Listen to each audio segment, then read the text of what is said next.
दोस्तों आज की इस वीडियो में यहाँ पर पूरे राज खोलने वाला हूँ। यहाँ पर मैं खेसारी लाल का और यहाँ पर मैं पवन सिंह का, क्योंकि आप सबके मन में हमेशा एक सवाल चलता होगा कि अरे यार खेसारी लाल को ज़्यादा लोग पहचानते हैं, आखिर लोग किसको ज़्यादा प्यार करते हैं, पवन सिंह को या फिर खेसारी भैया को। तो आज की इस वीडियो में मैं आप सबको यही बताने वाला हूँ कि आखिर आप लोग किसको पसंद करते हो। यार अभी जैसा कि आप लोग को पता होगा कि अभी खेसारी लाल का दूसरा राख ले अब ये जो वीडियो है आज ही यूट्यूब पे रिलीज हुआ है और यार ट्रेंडिंग में चल रहा है। यहाँ पर आप स्क्रीनशॉट में यहाँ पर दे दूंगा, यहाँ पर आप देख सकते हो कि यार ट्रेंडिंग में पहुँच गया।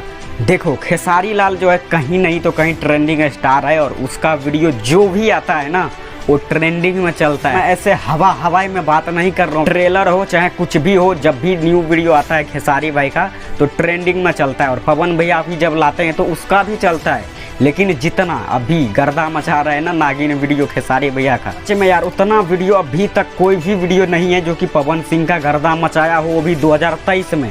तो यार इस वीडियो के माध्यम से मैं आप सबको एक ही चीज़ का यहाँ पर संदेश देने वाला हूँ कि देखो अगर यदि आप लोग खेसारी लाल का फ़ैन हो तो भाई पवन सिंह का बुराई मत करो, और अगर यदि आप लोग पवन सिंह का फ़ैन हो तो भाई फिर खेसारी लाल का बुराई मत करो, क्योंकि मेहनत दोनों आदमी करता है और वीडियो दोनों आदमी का पूरे बेस्ट रहता है। अब किसका चलता है नहीं चलता है वो तो आप लोग खुद ही समझदार के लिए तो यार इशारा काफ़ी होता है। तो चलिए दोस्तों आज की इस वीडियो में इतना ही, मिलता हूँ नेक्स्ट वीडियो में एक न्यू टॉपिक के साथ, तब तक के लिए जय हिंद।